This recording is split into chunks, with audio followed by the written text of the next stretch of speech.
Bueno, excelente.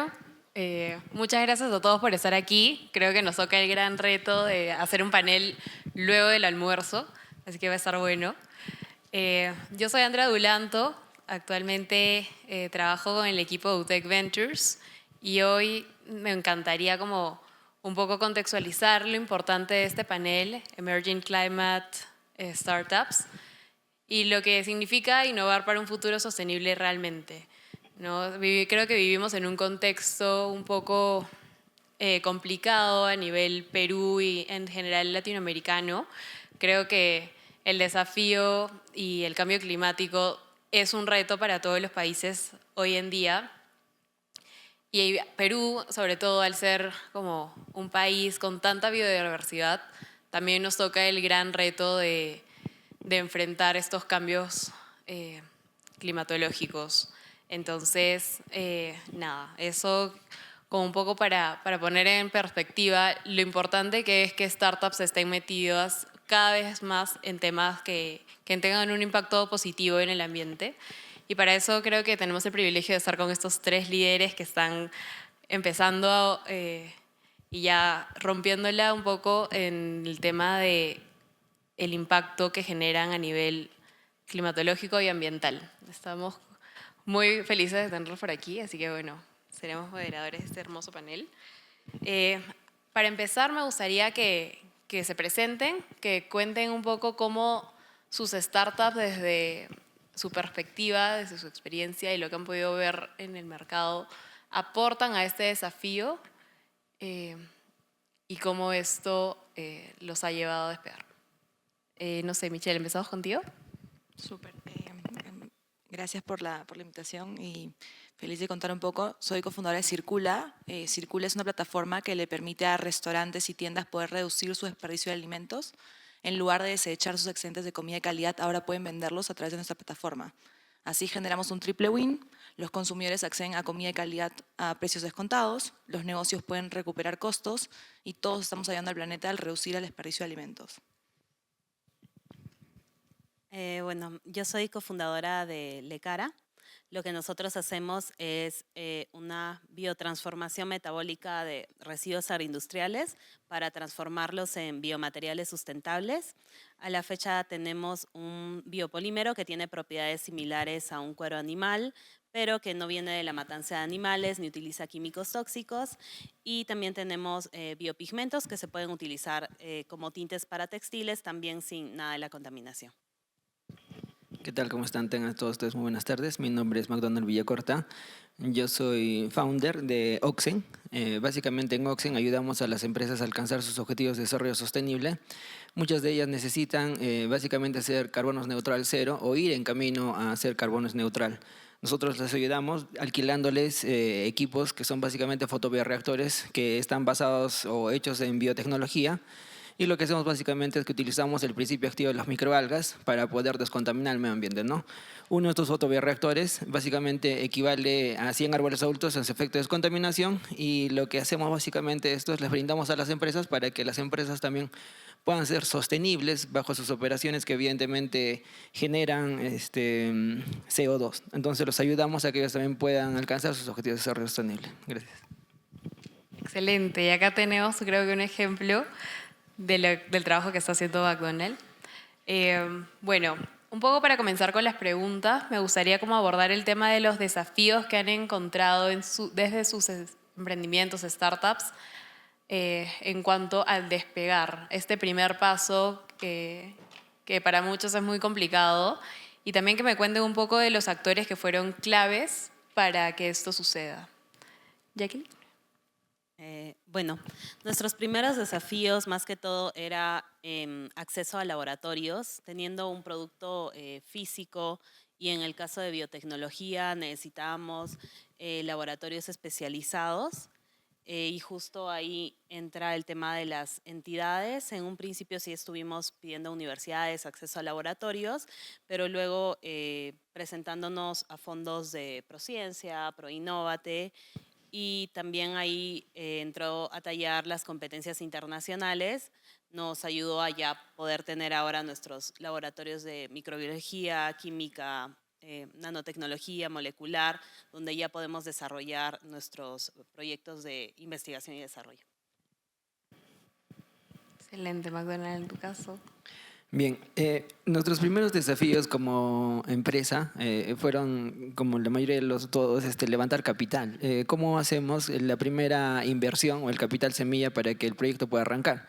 Entenderán que los proyectos de biotecnología o que están enfocados en la parte bio no son tan fáciles de realizar, ya que no solo depende de la inversión, sino también del tiempo en el que un producto biológico tiene que pasar para volver a testear. Entonces, una de las principales barreras era la parte investigativa. Nos tomó un buen tiempo desarrollar la parte investigativa para poder aterrizarlo y poder llevarlo a una tecnología que sea más usable. Entonces, de primera intención fue la inversión. Creo que la segunda complicación que tuvimos fue cómo llevar la parte básicamente de investigación básica a investigación aplicada y tangibilizarlo en un producto. Esa parte fue bien complicada porque estas cosas se desarrollan en entornos controlados, en laboratorios, y al momento de sacarlo al público hay muchos factores que tú no tienes en cuenta, ¿no? Como el público que pasa, cuán resistente tiene que ser el producto, qué materiales que tienes que utilizar, que cumpla con ciertos reglamentos, especificaciones técnicas y un sinfín de cosas. Entonces creo que lo más complicado al momento de llevarle a realidad un proyecto en base de biotecnología es encontrar las herramientas necesarias para poder tangibilizarlas, ¿no? Y cuéntame un poco más sobre eso, o sea, el momento que estuviste en la búsqueda de estos laboratorios. Sí, sí, fue bien interesante porque, dicho sea de paso, me ayudó mucho para poder encontrar una solución y parte de la solución también fue otra rama del proyecto, ¿no? Que desarrollamos Fab Labs comunitarios, en donde muchos de estos emprendedores también puedan tangibilizar sus ideas, ¿no? Porque lo que nos pasa a nosotros le pasa a un montón de emprendedores.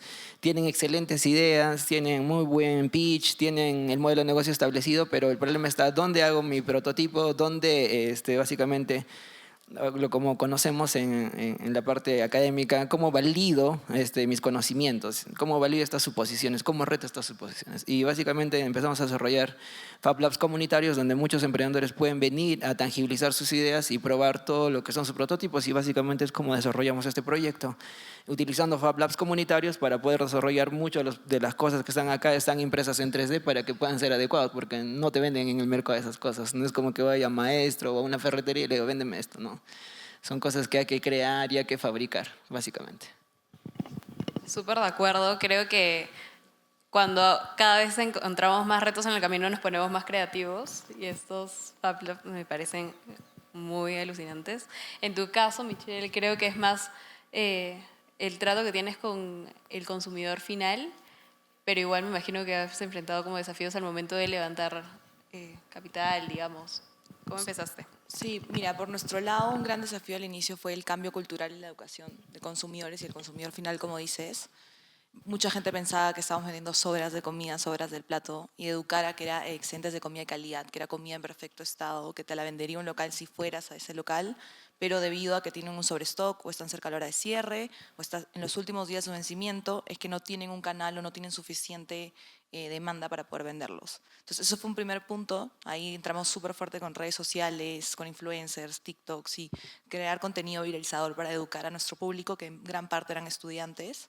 Y desde el lado de los negocios también fue un tema de educación porque muchos tenían, no miedo, pero eran un poco más reacios a admitir que tenían excedentes porque pensaban que iban a ser mal vistos y que no era una buena práctica y que eran como malos empresarios por no tener esa gestión. Entonces no nos admitían en algunos casos que tenían excedentes cuando sus operarios sí. Entonces también combatir estos primeros sís hasta que ya vean una marca top y digan, ah, bueno, sí, tal marca ya admitió que tiene y estaban trabajando, entonces el resto se suma, ¿no? Entonces ese fue el reto, diría, del primer año sobre todo. Y de acceder a capital, lo que hicimos nosotros fue acceder a un fondo del Estado que se llamaba Reto Bio, que era un fondo de Proinnovate de Startup Perú, que enfocado para startups Climate Tech, de 50.000 soles, que nos dio el capital para poder iniciar. Hoy en día Startup Perú ya no tiene este fondo, pero tiene como en su matriz un bono adicional si es que eres de impacto ambiental. Entonces hay recursos del Estado también para esas etapas iniciales.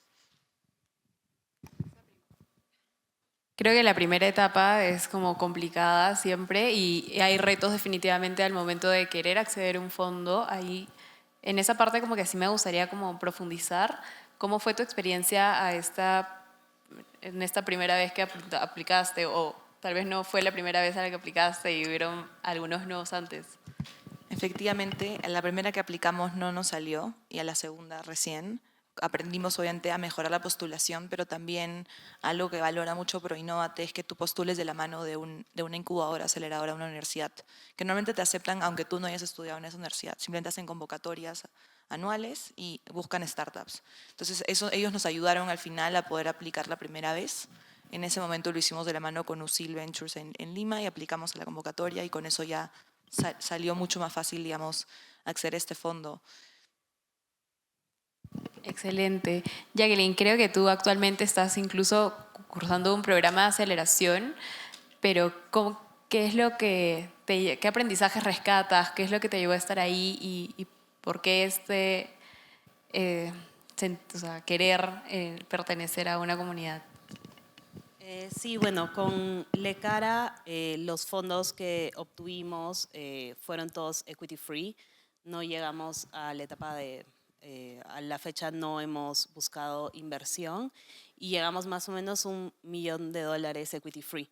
Y nos ayudó para los laboratorios y todo, pero en la etapa ya de escalamiento pensamos que sí era necesario buscar inversión y para esto es que con nuestra otra startup, Colores, que es con lo que estamos haciendo los biopigmentos, es que vimos que era muy valioso pertenecer a una aceleradora para que nos dé ese apoyo de cara a la búsqueda de inversión.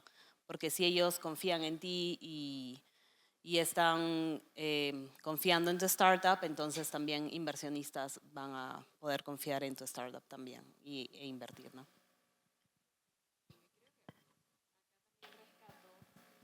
El tema de comunidad, qué importante es como estar siempre acompañados de no solamente mentores, sino como founders, personas que quieren emprender, que están en ese camino, que ya despegaron, incluso como están creando su segundo emprendimiento, su siguiente startup. Y creo que sobre todo en un contexto climate que es muy complicado a veces como encontrar a pares que estén haciendo lo mismo, estén generando impacto, el tema de medirlo también es complicado y en varios eventos creo que se toca ese tema, pero ¿cómo a ustedes les jugó a favor tener distintos partners, digamos, en el camino? En nuestro caso ayuda mucho porque entendimos que el networking es una herramienta súper poderosa para que cualquier tipo de emprendimiento pueda surgir. El networking básicamente hace de que tú puedas incluso pivotar la idea, ¿no? Y eso es lo que nos pasó al inicio. Cuando nosotros teníamos la idea de desarrollar estos fotobioreactores, de primera intención la tecnología era desarrollar biodiesel, o sea, básicamente un elemento necesario en la industria. Sin embargo, nos dimos cuenta de algo interesante, de que para poder suplir a un grifo necesitaríamos unas cantidades ingentes de estos fotobioreactores, o llevados a una conversión, unas 20 piscinas para solo un grifo. Entonces decidimos remodelar la forma como utilizamos la tecnología y nos enfocamos a otro, ¿no? Y justamente el networking nos hizo dar cuenta de ese tipo de cosas, de cómo es de que la idea y el proyecto va tomando forma en función de cuántos agentes más se unen a tu proyecto, ¿no? Y cómo vas moldeando y enfocando o ya buscando el tan famoso product market fit. Sí, y a eso también quería llegar, como cómo haces ese primer product market fit y que creo que no se termina de afinar hasta varios meses después, ¿no? Siempre es como importante validar con el usuario, entrevistar, seguir conectados. No sé, ¿cómo fue en tu caso? Por nuestro lado sentimos que ya estamos, o sea, que logramos el product market fit cuando comenzamos a tener, digamos, una cierta tasa de crecimiento mensual que constante, más de un año, que nos demostraba que seguía habiendo volumen y tracción, ¿no? Seguían viniendo usuarios. Otra cosa muy importante también es la recurrencia tanto de nuestros clientes B2B, que son los comercios, como los clientes B2C. El que sigan con nosotros y se mantengan a lo largo del tiempo también nos demostraba que era una solución que la necesitaban a mediano o largo plazo. Entonces, la recurrencia de los usuarios de comprar 2 veces al mes o más, de los negocios de estar con nosotros más de un año consecutivo, fue lo que nos comenzó a demostrar también un poco esa atracción y ese product market fit, que es como esa validación de que estás logrando algo que el mercado necesita. Claro, y también en temas de impacto, me imagino que conociendo un poco más el sentido y la razón de ser de cada startup, creo que eso también ayuda bastante en darle una razón e importancia al negocio. Sí, en nuestro caso igual por el lado cultural, y creo que también esto pasa mucho en Latinoamérica, tomar una solución solo por el hecho de ser sostenible no es la prioridad. De hecho, creo que una vez salió una encuesta que era como la razón número 7, que tú eliges un producto o un servicio. Pero siempre es bueno encontrar otro tipo de approach. En nuestro caso dijimos el ahorro para los consumidores y para los negocios la recuperación de costos. Entonces, una vez que ya estaban con nosotros, comenzamos a educar de manera indirecta o directa sobre la sostenibilidad, el impacto de lo que hacen, y eso termina reforzando y haciendo, bueno, si para colmo de lo que compro también estoy ayudando al medio ambiente, ya comienza a generar un sentido también de como más necesidad y sentido de como orgullo propio que no lo tomarías en un inicio, pero gracias a que tienes un beneficio primordial, que es el ahorro, y luego ya tienes el secundario, la sostenibilidad, te ayuda, ¿no? Sí, a veces es complicado desde un primer momento la adopción. Creo que ese cambio de mentalidad es vital para que como cada uno surja, ¿no? Y que tome mayor importancia, y creo que esos espacios como ayudan a esto. Por ejemplo, en el caso de colores o en el caso de Lecara, creo que pasó un poco eso, la adopción de nuevas técnicas un poco más sostenibles, más ecoamigables, ayudan a reemplazar un químico que puede ser muy contaminante, o la cantidad de agua que se utilizan en los procesos de teñido, por ejemplo, ¿no? Creo que desde ahí nos podrías comentar también cómo ayudas a adoptar una nueva mentalidad en tu público. Bueno, sí, creo que es importante saber que nosotros como consumidores somos quienes movemos la aguja para que las empresas quieran hacer cambios. Si es que nosotros empezamos a elegir productos más sustentables, las empresas van a tener que empezar a buscar estos materiales y ser ellos más sustentables para ser elegidos. Y en los últimos años sí se está viendo ese cambio.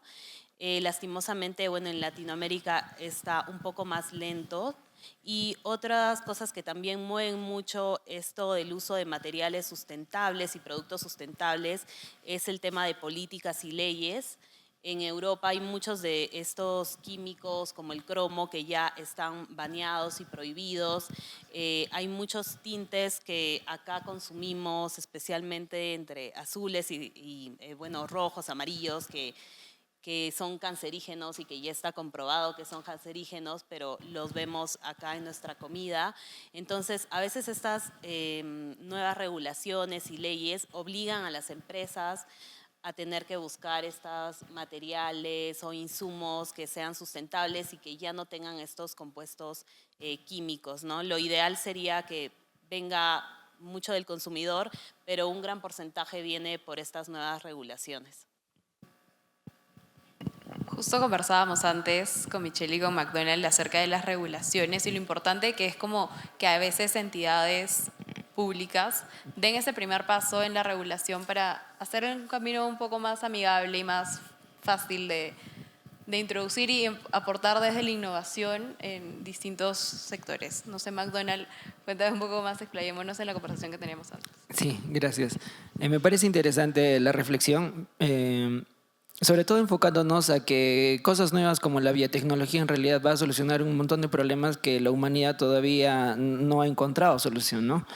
Y gran parte de eso quizás lo hemos visto en carne propia toda la humanidad con el COVID-19, ¿no? Que hemos tenido que utilizar los métodos que han aparecido en el camino y en esos métodos encontrar la biotecnología, cambiar un montón de cosas. Entonces, mucho de eso ya está sucediendo en la humanidad y en general en todo el mundo, ¿no? Sin decir que somos Latinoamérica, o sea, en general. El mundo globalizado con el Internet ha permitido que por muy latinoamericanos y por muy tercer mundo que seamos, inevitablemente llega la tecnología. Entonces, en algún momento cuando en el 2019 ganamos la oportunidad de irnos al MIT a un evento que se llama el Global Community Voice Summit, como proyecto fuimos al MIT, validamos ciertas cosas, pero nos dimos cuenta de algo interesante, ¿no? Y que creo que todo el mundo debe darse cuenta de esto, ¿no? Cada cierto tiempo pasan un montón de cosas que hablan de cómo va a ir el rumbo de la tecnología en cierto tipo de época en la humanidad.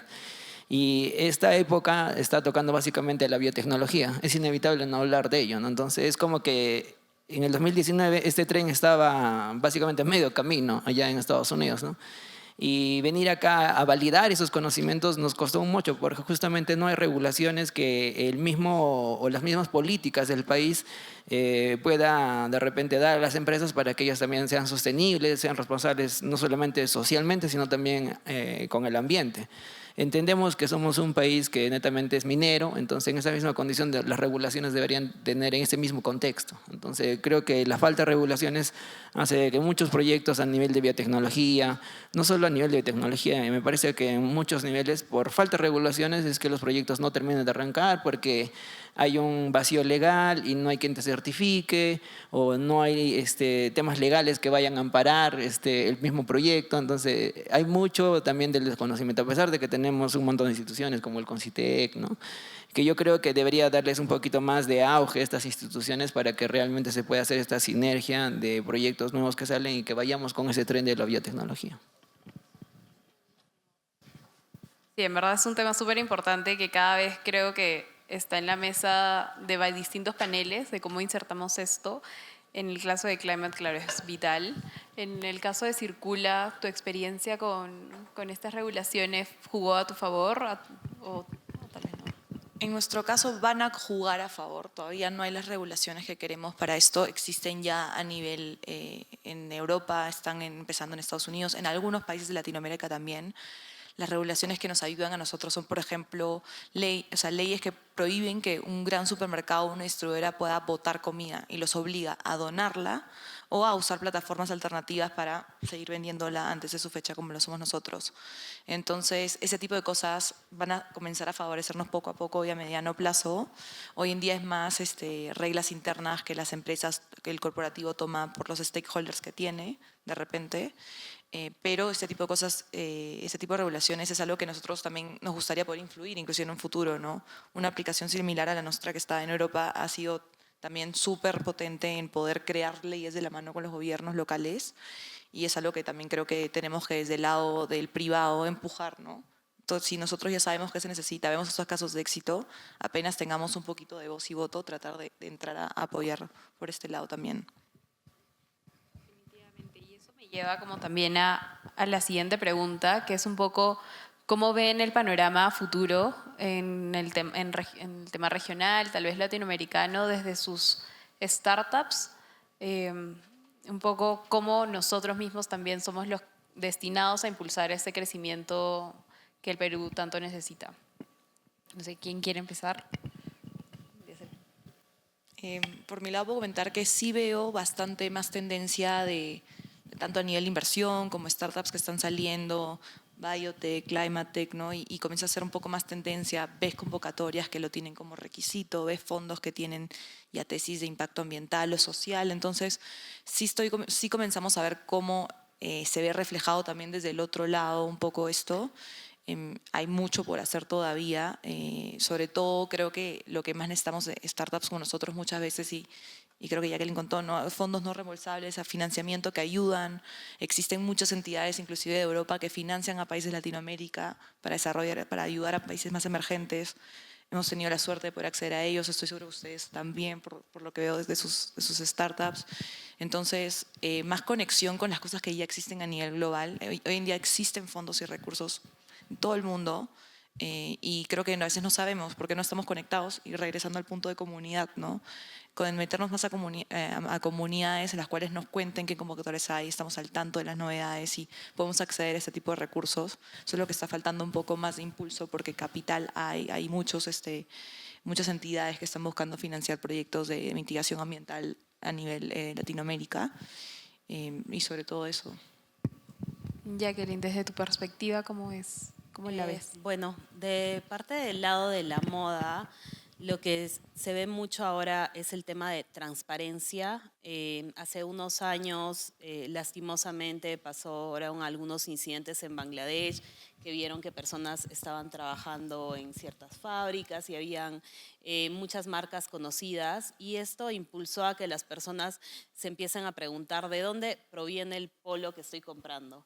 por más que, bueno, ya la tela es algodón, pima, no sé, y quién lo está produciendo. A esa persona le están pagando justamente de dónde proviene ese algodón, están utilizando pesticidas y creo que las nuevas marcas que están saliendo y que son totalmente transparentes, donde a veces hasta sale la foto de la persona que ha cosido tu polo, creo que son las que van a estar en vanguardia y van a estar liderando este movimiento porque es muy importante nosotros como consumidores informarnos y ver de dónde estamos comprando las cosas. Ya la moda rápida tiene que pasar a ser algo del pasado, afecta mucho a nuestro planeta, a las personas que lo producen, en muchos casos están produciendo los niños, y si nosotros compramos de esta moda, estamos apoyando a eso. Entonces, ya no valen consumidores que no estén informados. Es muy bueno el informarse y esto va a seguir generando que las empresas sean cada vez más sustentables, más transparentes, tanto socialmente como en el tema de climate. ¿Qué dices? Eh, no sé, desde el lado de biotecnología y lo que has hecho hasta ahora, ¿cómo es que esto lo ves replicable al futuro? Y A mí ¿qué me le gusta esperas? mucho el proyecto Oxen. En general ya se ha vuelto una empresa. Es más, este año nosotros hemos ganado un proyecto de aceleración en la nave. Estamos haciendo nuestro soft landing en Madrid, en España. Entonces, yo creo que por ese lado tenemos un buen mercado en Europa para poder desarrollarnos y poder asentar un poquito más el modelo de negocio como una empresa que ayuda a otras empresas a alcanzar sus objetivos de desarrollo sostenible. Entendemos que en Europa y en estos países hay regulaciones. Aparte de ello, hay muchas iniciativas de empresas, entonces queremos un poco replicar esa necesidad que tienen en países europeos, también en Latinoamérica, ¿no? Entonces estamos justo a puertas de empezar a trabajar en eso. Yo creo que algo también que nos ha frenado, de repente que me faltó mencionar, fue el tema de la pandemia. Nuestro proyecto está enfocado netamente a ambientes abiertos, donde hay muchas personas y que empiecen a descontaminar y que las personas sean básicamente las que puedan ser beneficiarios de un ambiente limpio, ¿no? Entonces, en la pandemia tuvimos que encerrarnos y básicamente no había un mercado para el proyecto. Entonces empezamos a movernos por el lado de las empresas y eso nos ayuda mucho y nos hace ver una visión hacia el futuro, como que Oxen tiene mucho sentido para muchas empresas y sobre todo para la humanidad, ¿no? Entender también que todo este proyecto o todo ya la empresa tiene una economía circular, que las microalgas igual siguen siendo bioestimulantes, tienen muchos derivados más de los cuales se pueden sacar. Entonces también hace una buena sinergia con distintas empresas que pueden generar en el mercado. Entonces tenemos buen prospecto para el futuro en función a todo lo que es biotecnología. Sí, es verdad. Creo que para el futuro igual hay una buena perspectiva en cuanto a todo el tema de impacto, porque cada vez creo que el mercado lo necesita. Estoy segura que van a seguirse los ejemplos de otros países más desarrollados tal vez, al momento de poner regulaciones, al momento de empezar a ser los corporativos quienes empiecen a dar como este primer paso y se manden a invertir en grandes fuentes de impacto, ¿no? No solamente al tema ambiental, sino también a la sociedad, a las personas, ¿no? Qué importante es respirar aire limpio, qué importante es darle una segunda vida a las prendas, qué importante es como llegar a tu consumidor con alimentos que no sean desperdiciados. Entonces creo que hay un buen mensaje y uno bien claro que parte desde del conocimiento y reconocimiento de saber que no estamos haciendo las cosas como completamente bien y empezar a cambiar el chip a temas más como sostenibles, ¿no? Pensar en cada prenda que uso, a dónde va la comida que desecho, a dónde va el aire que respiro, ok, ¿qué lo está contaminando? Me llevo como que esas ideas de lo que ha mencionado.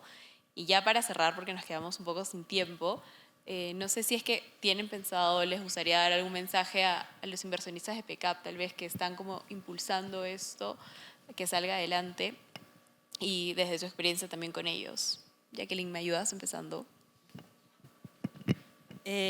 Bueno, a mí me parece que las startups que están enfocadas en Climatech tienen un impacto muy potenciador, exponencial, porque no solo es el ingreso económico que pueden llegar a tener con sus innovaciones, sino es el impacto que generan. Esto ya es parte de las metas de desarrollo sostenible de la ONU, están en todas las empresas, no solo acá, sino a nivel mundial. Entonces, ya startups que no tienen ese foco de sostenibilidad, creo que ya no van a ser viables a futuro y tenemos que enfocarnos en ese foco, en lograr esos indicadores y esas metas de sustentabilidad.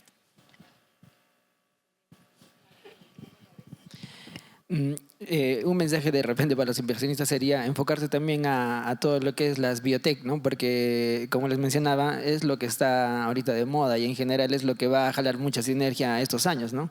Vemos de que este tipo de proyectos no solamente son que van a funcionar de acá a unos 10 años, sino que va a ser una tendencia de acá quizá unas 2 décadas, ¿no? Y va a ser más multiplicado incluso por todo lo que es la inteligencia artificial, que dicho sea de paso es algo que falta un poco en la parte bio, ¿no? Solucionarlo con inteligencia artificial, que acelere ciertos procesos, que entendemos que la parte biotecnológica justamente es la parte complicada, del tiempo que nos toma desarrollar ese tipo de proyectos.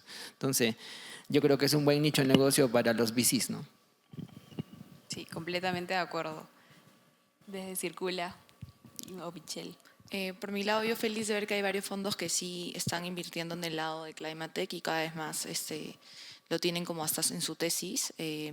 Sí, lo que creo que está faltando es conectar de repente un poco más con fondos europeos que ya tienen tesis de invertir en Latinoamérica inclusive, para que sean parte también o sea, que sean parte del directorio de PECAP, que vengan a los eventos, o sea, sean invitados a los eventos. Hay entidades como PROMPERÚ que a veces trae también a fondos a los eventos que tenemos y puedan conocer también más oportunidades. Muchos de esos tienen tesis de Amazonía, tienen tesis de bio y están buscando soluciones que se han creado en países emergentes porque tienen procesos mucho más escalables y con tecnología mucho más básica de lo que se han creado en laboratorios súper avanzados de repente en esos países y quieren buscar cómo llevarlo a zonas más emergentes y replicarlo ellos lo de Latinoamérica, en África también. Entonces creo que hay mucha oportunidad de sumar a inversionista global que le interesa Latinoamérica y sobre todo Perú. Muchísimas gracias en verdad por todas sus apreciaciones. Creo que nos llevamos un mensaje bastante claro del panel. Definitivamente hay fondos a nivel mundial, a nivel regional, que están invirtiendo en esto, depende mucho también del consumidor, cómo quiere adoptar esto en su día a día, en la cotidianidad de sus actividades y cómo lo hace suyo, ¿no? Porque finalmente cualquier solución, nosotros, o bueno, ustedes, son el vínculo de tecnología, como lo que está sucediendo y cómo lo entregamos al público en general. Entonces, desde mi lado, agradecerles por este espacio, agradecerles por compartir un poco las ideas con el público y a todos ustedes, muchísimas gracias por su atención. Creo que ha sido un bonito mensaje final.